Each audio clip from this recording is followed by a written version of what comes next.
The Syracuse Nationals were one of the first and most important teams in NBA history. During their first 14 years, they had 11 winning seasons, including making the NBA Finals and winning a title, as well as their owner creating an innovation that likely saved the NBA ever. But the problem was, as the NBA grew, Syracuse did not. They needed a bigger city to be financially stable, and it just so happens a city called Philadelphia was in need of a new basketball team. And they moved to Philadelphia on May 22nd, 1963, and became the Philadelphia 76ers, one of the most iconic franchises in NBA history. Join us today as we dive from the small city uprising to the big city dreams that later came, and how this changed the NBA forever. It's time, let's go! Welcome to Daily Sports History. I'm Ethan Reese, your guide, as you daily learn more about sports history, increasing your sports knowledge as we dive into the history of the Syracuse Nationals. So back in the 1940s, the NBA actually hadn't started yet. There was actually a few other leagues that started, but the NBL was the biggest league at the time. And the Syracuse Nationals paid a fee to join by Danny Biasononi, who was an Italian immigrant, and he paid $5,000 to bring professional basketball to upstate New York. And they would mainly play teams on the East Coast and in the Midwest. And they would finish 21 and 23 in their first season, but that would be good enough to make the playoffs, though they wanted to be better. So they hired Hal Servey as a player coach in 1948, and they brought in rookie Dolph Schayes, who became a league legend. Al would bring a defense tenacity to the team that would be their hallmark throughout his time there, leading them to 3 NBA Finals as well as a championship in 1955. And Dolph Schayes would be a cornerstone for the team, as he would average over 18 points and 12 rebounds over his career, being a 12-time All-Star, and would later be inducted into the Hall of Fame. Now, during this time in the late 40s and early 50s in the NBA, it was a very slow and hard time for the NBA. They were slowly growing, which was bad. They needed to grow faster, and play was suffering because at this point there was no shot clock. And so teams that weren't as good, if they ever got a lead, they would hold on to the ball, similar to the movie Hoosiers in their last game. Hold on to the ball as long as they could, so they would eliminate the chance of the other team scoring and coming back. Now, this was frustrating for fans. It made it less fun to watch because we want to see them score. We want to see action. And so did the owner, Danny, of the Syracuse Nationals. And he actually took notes and compiled all these stats, and it looked like the exciting games where there was lots of scoring, teams were scoring within 24 seconds on average. So he introduced a plan and offered a 24-second shot clock. And this got approved in the 1954-55 season. And this one improvement increased scoring by 14 points per game, created a more exciting, quicker, and athletic game, and brought more fans, and single-handedly saved the NBA at the time, and is one of the most important innovations. So without the Syracuse Nationals and Danny Biasononi joining, who knows where the NBA would be today. Now, during the first 14 seasons of the Nationals, they were actually extremely competitive, posting winning records 11 times. And in 1955, they would face off against the Boston Celtics, who often ended their playoff run in the East because the Boston Celtics were great during the 50s and 60s. But they were able to pass them in 1955 and head on to face the Fort Wayne Pistons. And on April 10th, 1955, win a 1-point Game 7 victory in the most dramatic way on their home court to win their first and only title, the championship. And they set the tone with their defensive power and physical play, and they had the support of the community around them. And this success actually brought national attention to this small town, and this one championship is still celebrated in Syracuse to this day.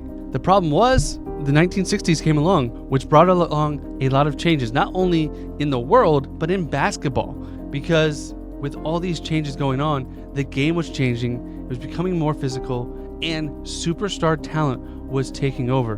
We saw the likes of Bill Russell and Wilt Chamberlain really taking over the game and setting the pace for the league and it showed even more that larger venues in bigger towns were being more successful, because a lot of these smaller cities that first started, like Syracuse, were struggling. They would fill up their small stadiums, but it wasn't enough for them to be financially viable.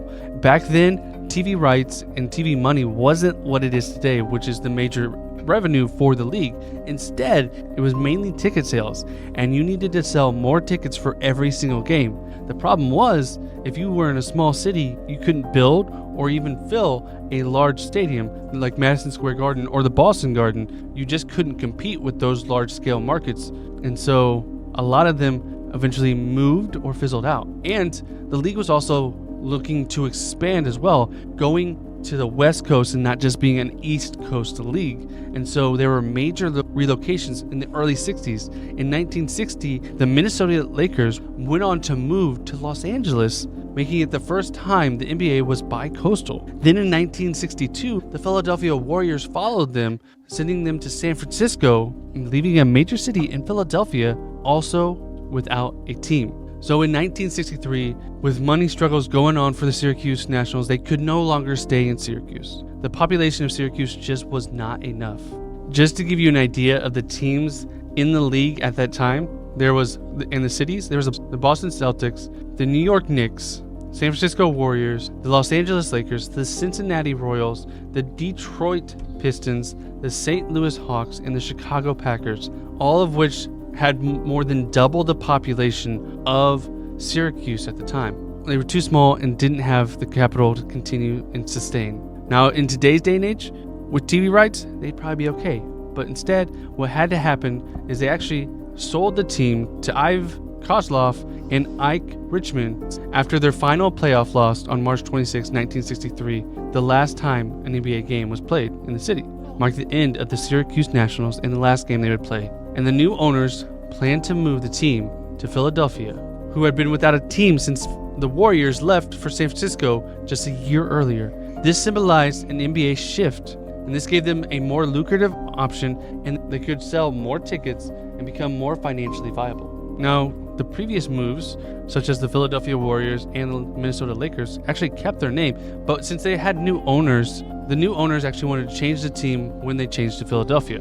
Although the Nationals would have worked in Philadelphia, as it was known as a hugely national town, they chose to take a fan vote with over 4,000 entries submitted, and they would change their name to the 76ers in honor of the signing of the Declaration in 1776. So going from a national name to another national name. But this name would become iconic in Philadelphia, and Dolph Schayes would actually continue to be with the team and serve as the very first head coach in Philadelphia, providing continuity with the team and fans and players. But it would be a couple years later that would really change the game for the 76ers when they brought back to Philadelphia Wilt Chamberlain, who had played with them when they were with the Warriors, and this brought a star-studded player to their team that could compete with the Boston Celtics, who were a powerhouse at the time with Bill Russell, and it led to them winning another championship in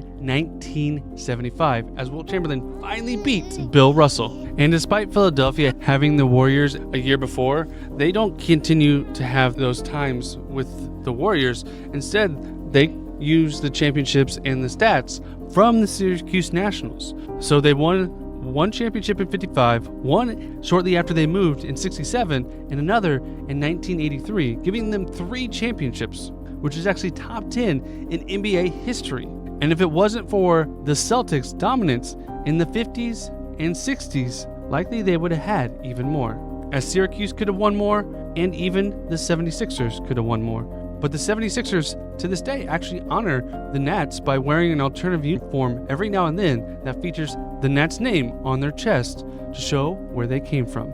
So we don't ever forget the historic Nationals legacy is seen in every NBA game with the shot clock in use at 24 seconds. I want to thank you for listening to today's Daily Sports History.